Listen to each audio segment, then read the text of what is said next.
भाइयों और बहनों, बच्चों और बुजुर्गों, मेरा यहां फिल्म से पहले आकर यूं आप लोगों से बात करना आपको थोड़ा अजीब लग रहा होगा, पर यह एक अनोखा विषय है। ये कहानी है आजादी की शुरुआत की। ये कहानी है मोसेस की। जैसा कि बहुत से लोग जानते हैं कि हमारी होली बाइबल में मोसेस की जिंदगी के 30 सालों का बयान है।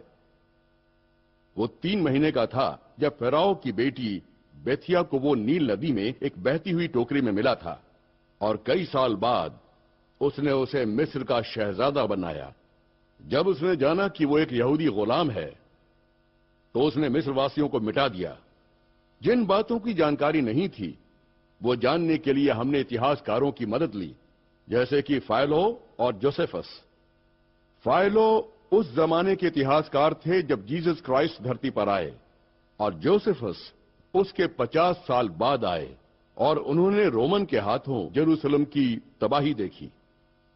इन इतिहासकारों के कब्जे में वो कागजात थे जो दुनिया वालों की नजरों में या तो धूल में मिल गए थे या खो गए थे।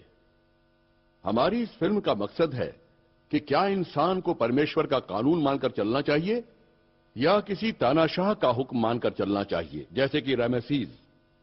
क्या इंसान किसी राज्य की संपत्ति है या परमेश्वर की पनाह में एक आजाद आत्मा? यह जंग आज भी दुनिया भर में चल रही है, हर एक दिन।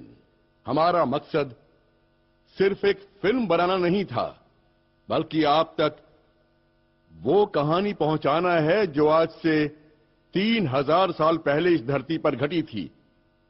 मोसेस की 5 किताबों की गाथाओं को हमने 3 घंटे 37 मिनट में कैद किया है। इस प्राचीन कहानी की अहमियत आज भी है। शुक्रिया।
परमेश्वर ने कहा, दुनिया में उजाला होने दो, और उजाला हो गया। और फिर इस उजाले से परमेश्वर ने जमीन पर जिंदगी की रचना की और इंसान को धरती की हर चीज पर हुकूमत करने का मौका मिला। उसे अच्छाई और बुराई के बीच चुनाव करने का मौका मिला, पर हर कोई मनमानी करने लगा क्योंकि वो ईश्वर के कानून को समझ नहीं पाया था। इंसान पर हुकूमत करने लगा। हारने वाले को जीतने वाले की खिदमत करनी पड़ती थी, कमजोर को ताकतवर की गुलामी करनी पड़ती थी, और इस तरह दुनिया से आजादी का माहौल खत्म हो गया। मिस्र के हुक्मरानों ने इजराइल के बच्चों पर सितम ढाए और उन्हें गुलामी की कड़ी जंजीरों में जकड़ दिया।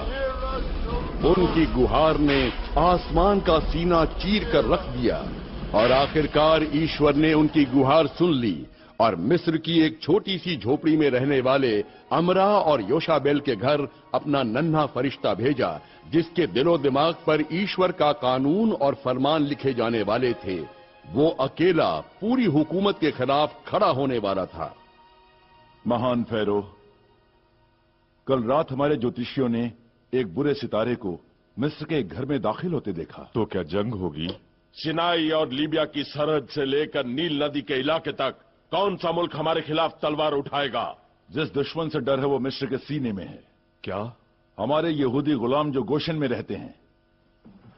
मैं दुश्मन को उसकी तलवार से पहचानता हूं, ना कि उसकी जंजीरों से। पुरोहित, जंजीरों को तलवारों में बदलते देर नहीं लगती महान फैरो। कुदरत का फरमान है कि इन्हीं गुलामों में से एक मसीहा पैदा होगा जो उन्हें गुलामी से आजादी दिलवाएगा। सितारे ने उसके जन्म का ऐलान किया है। तो खत्म कर दो सारे यहूदियों को। गुलाम संपत्ति होते हैं सेनापति। जितने ज्यादा गुलाम होंगे हम उतनी ज्यादा ईंटें बनाएंगे। थोड़ी बहुत कम ईंटें बनेगी तो ज्यादा फर्क नहीं पड़ने वाला गोशन में। वो हमारा पूर्वी द्वार है। क्योंकि ये मसीहा एक नवजात शिशु है, इसलिए सारे नवजात बच्चों को मार दें। हर नवजात यहूदी नर बच्चे को खत्म कर दो। ये हमारा फरमान है और इस पर अमल किया जाए। ये फरमान है हमारे पहले रेमेसिस का।